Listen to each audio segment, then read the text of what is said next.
काफी दिन से मेरे जहन में कुछ बातें आ रही थी जो कि आपके अपशब्दों की इस दुनिया में ज्यादातर गालियां स्त्रियों को ही समर्पित है, जैसे कि माँ, बहन, बेटी एवं पत्नी।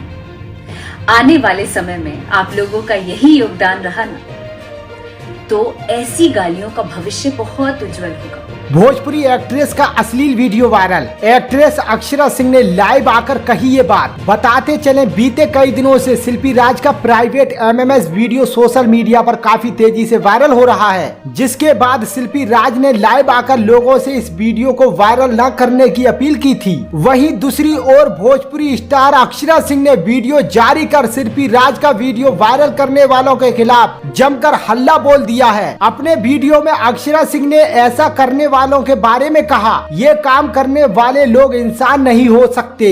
अक्षरा सिंह शिल्पी राज के साथ नजर आई हैं। कहा कि शिल्पी राज ने अपने बलबूते पर ये मुकाम हासिल किया है, उसे लोग गिराने की कोशिश में लगे हुए हैं। ये पहला मामला नहीं है कि किसी महिला भोजपुरी स्टार की प्राइवेट वीडियो वायरल किया गया है। इससे पहले भी कई महिला कलाकारों के वीडियो वायरल हुए हैं। इन वीडियो के वायरल होने के बाद से ये चर्चाएं भी तेजी से हो गई हैं। आखिर ये वीडियो क्यों वायरल किए जा रहे हैं, जिसके जवाब में कई भोजपुरी अभिनेत्रियों ने अपने बयान दिए हैं। शिल्पी राज के प्राइवेट वीडियो वायरल होने के बाद भोजपुरी फिल्म जगत में जोर शोर से चर्चा शुरू हो गई है। सोशल मीडिया पर चर्चाएं हैं कि शिल्पी राज अपने बॉयफ्रेंड के साथ वीडियो में हैं और किसी दूसरे व्यक्ति के द्वारा वीडियो बनाया जा रहा है। इसी मामले पर अक्षरा सिंह ने भी हल्ला बोलकर सबको चुप कर दिया है। दोस्तों, आपको अक्षरा सिंह की ये बातें कैसी लगी कमेंट में जरूर बताएं और भोजपुरी इंडस्ट्री से जुड़ी खबरों के लिए मेरे YouTube चैनल को सब्सक्राइब करना ना भूलें।